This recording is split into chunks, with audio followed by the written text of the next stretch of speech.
ပြည်တတ်တယ်လောကမှာလူတွေဟာတော်တော်ခက်တယ်နော်စဉ်းစားတွေးခေါ်တတ်တဲ့အသိဉာဏ်ရှိတဲ့ပုဂ္ဂိုလ်ဆိုတာကတော်တော်လေးနည်းစဉ်းစားတွေးခေါ်တတ်တဲ့အသိဉာဏ်မရှိဘဲနဲ့လောကမှာနေထိုင်နေတဲ့ပုဂ္ဂိုလ်တွေကပဲတော်တော်များများကြပါတယ်အဲဒီလိုများများတဲ့အတွက်ကြောင့်ယခုလိုဘုရားမဟုတ်ဘဲနဲ့ဘုရားလုပ်ပြီးနေထိုင်မဲ့ပုဂ္ဂိုလ်တွေအစားဖို့ခြုံဖို့အတွက်အကြောင်းဖြစ်မသွားဘူးလားဖြစ်နေတယ်ဒါကိုတတိရှိဖို့လိုတယ်မိမိတို့ဘက်ကခိုင်မာတဲ့အသိဉာဏ်သာမရှိခဲ့ဘူးဆိုလို့ရှိရင်သန္တရာတလျှောက်မှာလွဲချော်တဲ့ကျင့်စဉ်တွေနောက်တော့ကောက်ကောက်ပါပြီးလိုက်ပါသွားနိုင်တဲ့အခွင့်အလမ်းတွေမရှိဘူးလားရှိတယ်ဒီချိန်ကပေါ်လေနာမည်ကျော်ဖြစ်တဲ့အနည်းစကားဆရာတော်ဘုရားကတရားတစ်ခုခေတ်မှာသူကဟောထားတယ်လောကမှာအလိမ်ခံလူရန်စားကအများရန်ရှိနေပါလေလိမ်မဲ့လူသာလိုတာလိမ်မဲ့လူကတကြကြနာနာလိမ်တတ်ပါစေအလိမ်ခံလူရန်စားဟာနောက်ကနေထက်ချမကွာလိုက်ပါပြီးတော့ကျင့်ကြမှာဖြစ်တယ်သူကအလိမ်ခံလူရန်စားကို၃မျိုးသူကခွဲပြတယ်အသက်30အတွင်းရှိနေတဲ့ပုဂ္ဂိုလ်တွေကိုပြရသေးတဲ့သာလိမ်သူကကောင်းကောင်းကြတယ်ဟုတ်လားမဟုတ်လားတော့မသိဘူးเนาะဒါဆရာတော်ဟောတဲ့တရားပဲအသက်30ကနေ60အတွင်းရှိတဲ့ပုဂ္ဂိုလ်တွေကိုစီးပွားရေးနဲ့သာလိမ်ပါတဲ့ကောင်းကောင်းကြတယ်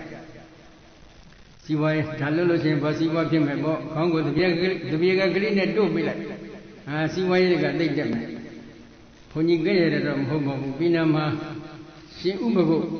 ရုပ်ပွားတော်တဆူရှိနေပါတယ်တော်တော်နာမည်ကြီးတယ်နာမည်ကြီးတာကဘယ်လိုကြောင့်နာမည်ကြီးလဲလို့မေးရင်တော့ဒီလိုပြောလို့နာမည်ကြီးသွားတယ်နဲ့တူပါတယ်နော်ဒီတော့ဒီရှင်ဥပကုတ်မှာသွားပြီးလှူပြီးတော့ဆူတောင်းမယ်ဆိုလို့ရှိရင်တောင်းတဲ့ဆူအကုန်ပြည့်တယ်ဒါသူတို့ရဲ့ယုံကြည်ချက်ပဲ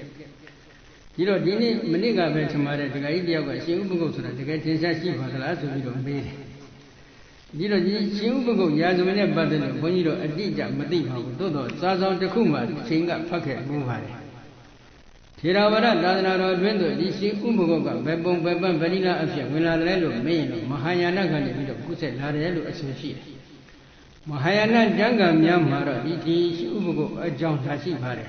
ဘုန်းကြီးတို့ထေရဝါဒမိကတော်မှာတော့ဒီရှင်ဥပကုတ်အကြောင်းမလားရှိဘူးသို့တော့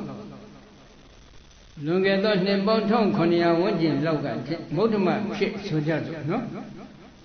ထိုမௌဒ္ဓမခေတ်မှာကွင်ကြီးတစ်ပါးဇာတပေတကွင်ကြီးတစ်ပါးကဇင်းမဲ့တောင်တန်းမှာတွားရောက်ပြီးသတင်းသုံးတော်မူပါတယ်ဇင်းမဲ့တောင်တန်းမှာသတင်းသုံးတော်မူတဲ့ထိုကွင်ကြီးကနေပြီးတော့ဇင်းမဲ့ပါဏာတဆိုပြီးကျမ်းစာတစ်ဆောင်ရေးသားခဲ့ပါတယ်ထိုဇင်းမဲ့ပါဏာတကျမ်းစာထဲမှာဒီရှင်ဥပကုတ်အကြောင်းပါဝင်နေတယ်ဆိုပြီးတော့စာဆောင်တစ်ခုမှာတော့ဖတ်ဖူးပါတယ်ဒါကြောင့်ဒီရှင်ဥပကုတ်ဆိုတဲ့အယူအဆကဘုန်းကြီးတို့ထေရဝါဒသာသနာတော်တွင်သို့မဟာယာနကနေဆင်းသက်လာတဲ့အယူဆတစ်ခုဖြစ်ပါတယ်နည်းနည်းလေးလဲစဉ်းစားတော့ကြည့်ပါနော်သန္တရာဝဇ္ဇဒုက္ခကိုညှိငွေ့ယုံမုန်းတဲ့အတွက်ကြောင့်ယဟန္တာအဖြစ်သို့ရောက်အောင်သန္တရာဝဇ္ဇဒုက္ခကုံဆုံးခြင်းနဲ့ဥတည်ချက်ဖြင့်ယဟန္တာအဖြစ်သို့ရောက်ရှိအောင်ကြင်ကြကြုတ်ကိုပွားများအထောက်တော်မူကြတဲ့သူတော်ကောင်းတွေဖြစ်ကြပါတယ်ယဟန္တာဖြစ်ပြီးတဲ့အချိန်ကကြတော့မှသမုဒ္ဒရာထဲမှာအစင်းရဲခံပြီးကြီးပြတ်တာကြီးနဲ့သုံးမစားပဲသွားနေမယ်ဆိုတာကတော့ဖြစ်နေပါ့မလားနည်းနည်းလေးစဉ်းစားကြည့်နော်စဉ်းစားပြီးတော့ယုံပြီးတော့အဲ့ဒါကြောင့်အဲ့ဒီရှင်ဥပကုတ်ကမိနာမှာတော်တော်လေးဘုံကန်ကြီးတယ်ရှင်ဥပကုတ်ကိုသွားပြီးလှူမယ်ဆိုလို့ရှိရင်လှူပြီးတော့ဆူတောင်းမယ်ဆိုရင်တောင်းတဲ့ဆူအလုံးပြည့်တယ်ဆိုပြီးတော့အဲ့ဒီရှင်ဥပကုတ်သတင်း300ဖြစ်တဲ့စံကြောင်းမှာသံစကားတွေသံပန်းတွေအကုန်ကာထားလမ်းမအထက်ကိုအကုန်လုံးပတ်စံနဲ့ပြစ်ထည့်ပြီးတော့ဆူတောင်းကြတာပဲနော်ဆိုလိုတာကဘာလဲအသက်30ကနေ60အတွင်းရှိတဲ့ပုဂ္ဂိုလ်တွေကိုစီးပွားရေးနဲ့သာလိမ္မာအကုန်လုံးမကြဘူးလား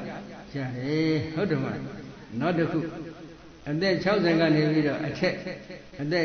190အတွင်းရှိနေတဲ့ပုဂ္ဂိုလ်တွေကိုတော့အာယုဝဒနာအသက်ရှည်စင်းနဲ့သာလိမ္မာဆိုရင်တော့အကုန်ကြတယ်သူကအသက်ရှည်ခြင်းနေပြီသေတော့မှာဘူးဒီကနေ့နေပြီဖြစ်တော့အဲ့ဒါကြမ်းမှမယ်အသက်ရှင်မယ်ဆိုရင်တော့အဲ့ဒါကျုံးလို့တော့တာပဲနော်ဒါကြောင့်လောကမှာအလိမ်ခံလူရန်စားကအမြဲတမ်းရှိနေတယ်လိမ်မဲ့လူက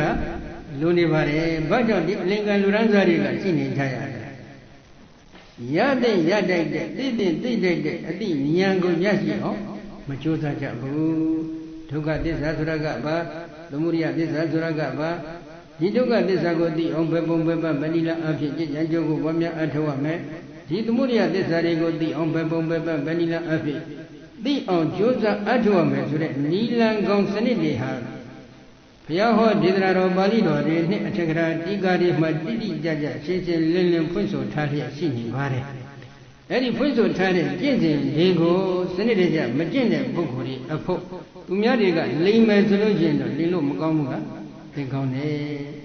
ဘုန်းကြီးတို့သာသနာတော်မှာအမွေအနှစ်တွေအလွန်အစင်အတန်းမြင့်မားတဲ့တန်ဖိုးရှိတဲ့အမွေနှစ်တွေများစွာရှိနေပါတယ်ဒီလိုအမွေနှစ်တွေကိုမပြောက်ပြက်အောင်ဘုန်းကြီးတို့တာဝန်ယူပြီးထိမ့်သိမ်းစောင့်ရှောက်ဖို့မလိုဘူးလားလိုအပ်ဘယ်လိုပုဂ္ဂိုလ်တွေလဲသာသနာတော်ကိုကြီးညိုနေတဲ့ချစ်မြတ်နိုးတဲ့ပုဂ္ဂိုလ်တွေဝိုင်းဝန်းပြီးစောင့်ရှောက်ကြရမှာဖြစ်ပါတယ်တူတယောက်ချင်းချင်းသိမ်းစောင့်ရှောက်ယုံမျှဖြစ်ဒီသာသနာတော်ကြီးကိုအရှင်ခိုင်ကတည်တော့အောင်ဆောင်ရွက်နိုင်ကြပါမလားမဆောင်ရွက်နိုင်ဘူးဘုရားရှင်ကလက်သိချင်းတဲ့ကဘာတသိန်းကြောက်အောင်ပါရမီတော်တွေကိုဖြည့်ကျင့်ချီးပူတော်မူပြီးမှယခုလိုဗဗ္ဗညုတဉာဏ်ကိုရရှိတော်မူအောင်ကြိုးစားအထောက်လျက်ဗဗ္ဗညုတဉာဏ်အထွတ်တထားတဲ့ဒေသနာဉာဏ်တော်မြတ်ဖြင့်ဟောကြားပြတာဆောဆုံးမှထားတော်မူခဲ့တဲ့ဒီတရားဒေသနာတော်တွေဒီတရားဒေသနာတော်တွေဟာဘာအထွတ်လဲလို့ပြီးတော့ဘုဒ္ဓဘောဓိယငါကိုယ်တိုင်သစ္စာလေးပါးကိုထွတ်ထွတ်သိမြင်တော်မူပြီးတဲ့အခါကျွတ်ထိုက်တတ်သူဝိနည်းကြတတ္တဝါဒီကိုလည်းသစ္စာလေးရတရားမြတ်ကိုထွတ်ထွတ်သိမြင်စေရမယ်ဆိုတဲ့ဥတည်ချက်မௌတော်မောဇယံငါကိုယ်တိုင်ကိလေသာတို့မှလွတ်မြောက်တော်မူပြီးတဲ့အခါကျွတ်ထိုက်တတ်သူဝိနည်းကြတတ္တဝါဒီကိုလည်းကိလေသာတို့မှလွတ်မြောက်စေရမယ်ဆိုတဲ့ဥတည်ချက်ဒိဋ္ဌောဒါရိယငါကိုယ်တိုင်သန္တရာဝဇင်းဒုက္ခမှကုခကျော်လွှတ်လွန်မြောက်ပြီးတဲ့အခါကျွတ်ထိုက်တသူဝိနည်းကြတတ္တဝါတွေကိုလည်းသန္တရာဝဇင်းရဲ့ဒုက္ခမှကျွတ်လွတ်ထွံ့မြောက်ပြီးတော့နိဗ္ဗာန်ဆိုတဲ့ထုံမပိကံသို့ရောက်စေရမယ်ဆိုတဲ့ဥတည်ချက်တေဖြင့်ဘုရားရှင်ကဒီသာသနာတော်ကိုပြုစုပြုထောင်ထားတော်မူခဲ့ခြင်းဖြစ်ပါတယ်သန္တရာဝဇင်းရဲ့ဒုက္ခကုန်ဆုံးရာဖြစ်တဲ့နိဗ္ဗာန်သို့ရောက်ကြောင်းဖြစ်တဲ့ဒီကျင့်စဉ်တွေကြောက်ပြက်မသွားအောင်တာဝန်ယူပြီးထိမ့်သိမ်းစောင့်ရှောက်သွားဖို့ဆိုတာဘယ်ပုဂ္ဂိုလ်ရဲ့တာဝန်လဲလို့မေးရင်သာသနာတော်ကိုကြီးညိုစွာကိုယ်ကိုယ်စိတ်ကနေကြတဲ့ယဟန်ရှင်လူအလုံးတို့ရဲ့တာဝန်ဖြစ်ပါတယ်ဒီတော့မိမိတို့ကသာသနာတော်ကိုကြီးညိုတယ်မြတ်လို့တယ်ဆိုရင်ဒီကျင့်စဉ်တွေကိုမိမိတို့ရဲ့ယုံနာတန်တအစင်မှာကိဝတ်တင်ရှိလာအောင်မိမိတို့ကကြည်ကြံကြုတ်ကိုပွားများအထောက်ဖို့မလိုဘူးလားလိုအပ်တယ်မိမိတို့ကိုယ်တိုင်ကဒီကျင့်စဉ်တွေကိုမိမိတို့ကိုယ်တိုင်မိမိတို့ရဲ့ယုံနာတန်တအစင်မှာကိဝတ်တင်ရှိလာအောင်ကြည်ကြံကြုတ်ကိုပွားများအထောက်ထားခဲ့မယ်ဆိုရင်ဘာဖြစ်မလဲဘုရားရှင်ပြိဋိဘံဇံလွန်တော်မူကနိညမှာသုဘဒပြပိုက်ကိုဘုရားရှင်မိန့်ကြတော်မူခဲ့တဲ့စကားလေးတစ်ခုရှိပါတယ်နော်ဣမေသသုဘဒသမ္မာဝိဟရယောအတုံညောလောကောအရဟန္တိအတ္တသုဘဒဒီယဟန်ဒီဟာသာသနာတော်မှာကောင်းမွန်စွာနေထိုင်ခဲ့ကြမယ်ဆိုရင်သမ္မာဝိဟရယောကောင်းမွန်စွာနေထိုင်ခဲ့ကြမယ်ဆိုရင်အတုံညောလောကောအရဟန္တိအတ္တဒီလောကကြီးဟာယဟနာပုဂ္ဂိုလ်တို့ဖြင့်ဘယ်တော့မှစိတ်သုံးပြီးမသွားနိုင်ပါဘူးဆိုပြီးဒီလိုအမိန့်ရှိထားတယ်ဒီအမိန့်ရှိချက်ကိုအထက်ကရာများကဘယ်လိုဖွင့်ဆိုထားလဲလို့မေးရင်သူတော်ကောင်းတို့ကမိမိကိုယ်တိုင်သောတာပတိမဉ္ဇဉ်ဘုံဉာဏ်ရရှိအောင်ကြည်ကြကြုတ်ကိုပွားများအထုတ်တယ်သောတာပတိမဉ္ဇဉ်ဘုံဉာဏ်ဖြင့်သိတဲ့သိတတ်တဲ့သစ္စာလေးရတရားမြတ်ကိုထွထွင်သိမြင်ပြီးတဲ့အခါအခြားသောပုဂ္ဂိုလ်တယောက်ကိုလည်းသောတာပတိမဉ္ဇဉ်ဘုံဉာဏ်စိုက်သည့်တိုင်အောင်တဆင့်လက်ဆင့်ကမ်းပြီးတော့သာသနာပြုနိုင်မယ်ဆိုရင်သောတာပတိမဉ္ဇဉ်ဘုံဉာဏ်စိုက်သည့်အထိထိုးထွင်းသိမြင်တတ်တဲ့သစ္စာလေးရတရားမြတ်ကိုသိမြင်အောင်လက်ဆင့်ကမ်းပြီးသာသနာပြုနိုင်မယ်ဆိုရင်အလားတူပဲ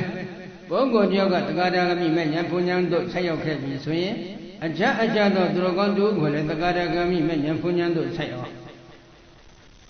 မိမိကိုယ်တိုင်ကအနာဂါမိမဉ္ဇဉ်ဘုံဉာဏ်သို့ဆက်ရောက်တော်မူခဲ့ပြီးဖြစ်မယ်ဆိုရင်လည်းအခြားသောသူတော်ကောင်းတို့ကိုအနာဂါမိမဉ္ဇဉ်ဘုံဉာဏ်သို့ဆက်အောင်မိမိကိုယ်တိုင်ကအရတ္တမဉ္ဇဉ်ဘုံဉာဏ်သို့ဆက်ရောက်တော်မူပြီးဖြစ်ခဲ့မယ်ဆိုရင်လည်းအခြားသောသူတော်ကောင်းတို့ကိုအရတ္တမဉ္ဇဉ်ဘုံဉာဏ်သို့ဆက်သည့်တိုင်အောင်လက်ဆင့်ကမ်းပြီးတော့ဒီသာသနာတော်မှာနေထိုင်သွားကြမယ်ဆိုရင် ထိုကဲ့သို့သောနေထိုင်နည်းစနစ်ကိုသမ္မာဝိဟာရယောကောင်းမွန်စွာနေထိုင်သွားတော်မူတဲ့နည်းစနစ်ဖြစ်တယ်ဆိုပြီးအထက်ကရာမြတ်ကရှင်းလင်းတင်ပြထားပါတယ်နော်ဒါကြောင့်မိမိတို့ကဒီသာနာတော်ကြီးကိုချစ်မြတ်နိုးတယ်သာနာတော်ကြီးအရှိခိုင်ကတည်တံ့စေခြင်းလဲဆိုရင်ဘာလို့ရမလဲမိမိတို့ကိုယ်တိုင်ကသာနာတော်ရဲ့အနှစ်အချုပ်ဖြစ်တဲ့ဒီသစ္စာလေးရတရားမြတ်ကိုသမ္မာတိဋ္ဌိဉာဏ်ပညာဖြင့်ကိုယ်တိုင်မျက်မှောက်ထွန်းဖောက်သိမြင်အောင်ရှုစွာကြည်ကြံကြုတ်ကိုပွားများအထောက်ဖို့မလိုဘူးလားလိုအပ်တယ်ဒါကသိအရေးကြီးပါတယ်နော်ဒီသစ္စာလေးပါးမြတ်တရားတွေကြောက်ွယ်မသွားအောင်ကမိမိတို့သိအောင်ပထမကြိုးစားရမယ်ကြိုးစားပြီးတဲ့အခါမှာမိမိတို့ရဲ့အနာဂတ်လူငယ်လို့ခေါ်ဆိုအပ်တဲ့နော်သာသနာအမွေကိုခံယူမဲ့ပုဂ္ဂိုလ်တွေကိုလည်းအလားတူသစ္စာလေးရတရားမြတ်ကိုထိုးထွင်းသိမြင်အောင်လက်ဆင့်ကမ်းပြီးတော့သာသနာပြုသွားနိုင်မယ်ဆိုရင်ဒီလောကကြီးဟာယဟန္တာပုဂ္ဂိုလ်တို့ဖြင့်စိတ်သုံးသွားနိုင်မလားမသွားနိုင်ဘူးဒါကြောင့်ဒီနေ့တရားနာနေတဲ့ပရိသတ်အပေါင်းတော်ကောင်းတို့လည်းနော်မုဒ္ဒပတနာခေါ်တဲ့ဘာမှအတိတ်ပဲမရှိတဲ့အချင်းချင်းဖြစ်တဲ့အကြောင်းအရာတွေကိုယုံကြည်ကိုးကွယ်နေတဲ့ပုဂ္ဂိုလ်ရဲ့အဆင့်တို့ဒီဘဝမှာရောနောင်တန္တရာအစစ်စစ်မှာရောမြောက်ရှိခြင်းကြဘူးဆိုရင်ဘာလို့ရမလဲဒီဘဝမှာမိမိတို့ကိုယ်တိုင်ကသစ္စာလေးရတရားမြတ်ကိုသမ္မာတိဋ္ဌိဉာဏ်ပညာဖြင့်ကိုယ်တိုင်မျက်မှောက်ထွန်းဖောက်သိမြင်အောင်ရှုစွာကြည်ကြံကြုတ်ကိုပွားများအထောက်အမှာဖြစ်ပါတယ်ဒီအသိဉာဏ်သည်ဘယ်တော့မှပျက်စီးသွားနိုင်တဲ့အသိဉာဏ်မျိုးမဟုတ်ဘူးအကယ်၍များသောတာပတိမဉ္ဇဉ်ဘုံဉ္ဇဉ်စိုက်သည့်အတိနိဗ္ဗာန်ကိုအတ္တကရတအနိဒနိဗ္ဗာန်ကိုမျက်မှောက်ပြုနိုင်ပြီဆိုရင်မိမိတို့ရရှိထားတဲ့ဒီအသိဉာဏ်ဒီပျောက်ပြတ်သွားမလားပျောက်ပြတ်ပြီးမသွားနိုင်ပါဘူးနော်ဘယ်တော့မှပျောက်ပြတ်မသွားဘူးဆိုတာနဲ့ပတ်သက်လို့မာနီတော်ဘုရားကြီးကဆိုဆုံးမထားတာလေးဘုန်းကြီးနည်းနည်းထပ်ပြီးရွတ်ပြခြင်းပါတယ်နော်ဆေဘပညာကုသလကိုပြုအပ်ပြီးသည်လူတမီကလူပြည်နာပွဲရမခဲသည်ယူဆွဲမုံချရွမခွဘူး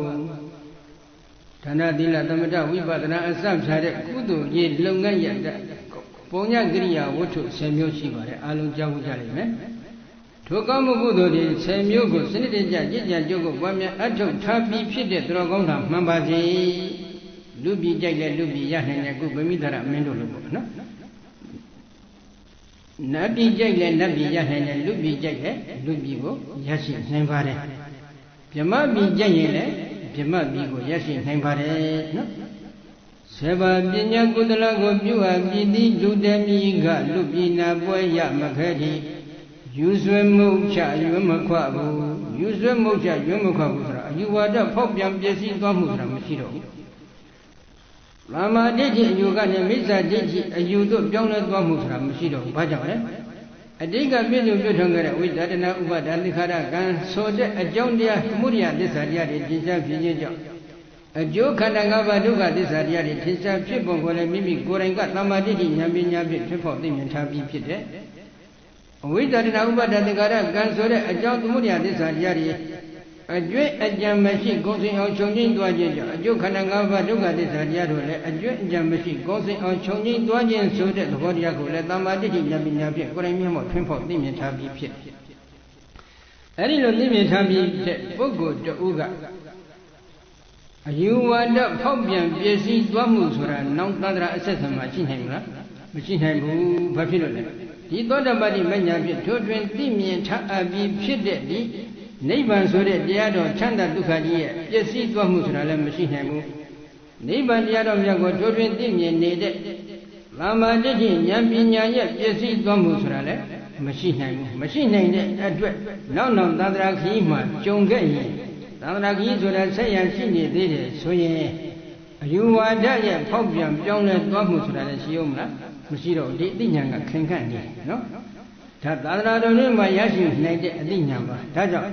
ဆေဘပညာကုသလကိုပြုအပ်ပြီးသည်လူတမီကလူပြည်နာပွဲရမခဲသည်ယူဆွဲမုံချရွမခွဘူးဒါနသီလကုသလ၌လုံလာလွတ်လျော့လက်ဖြင့်ပေါ်၍မိလျော်သောသူသေးဟု၏အလူတရေမကင်းဘာဝနာမချရနှင့်မမိလျော်တတ်ထိုသူမြတ်တို့လူနာခန္ဓာပြောင်းလဲကားလင်းချမ်းသာဒုက္ခမပြတ်ကြကြောင့်ဘဝသဘောရွေလျောခြင်းဟုစုတယ်မူလိတေသူမမြည်ဟုတုံသည်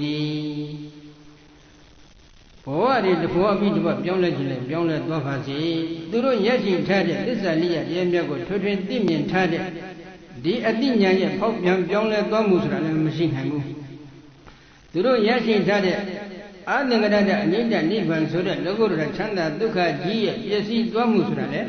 မရှိနိုင်ဘူးဘဝရည်ရွေလျောသွားပြီမဲ့လို့သူတို့ရရှိထားတဲ့ဒီချမ်းသာဒုက္ခရဲ့ပျက်စီးရောဓမ္မတာမရှိခြင်းကြောင့်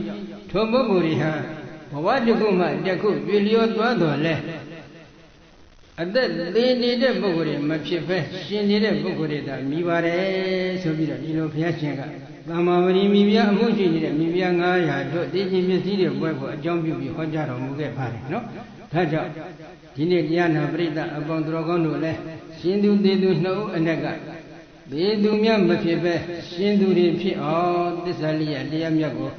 သမ္မာဒိဋ္ဌိဉာဏ်ပညာဖြင့်ကိုယ်တိုင်မျက်မှောက်ထွန်းဖောက်သိမြင်အောင်ကျင့်ကြံကြိုးကိုပွားများအထောက်နိုင်ကြပါစေလို့တိုက်တွန်းပြီးတော့ကဲဒီညတရားသိချစို့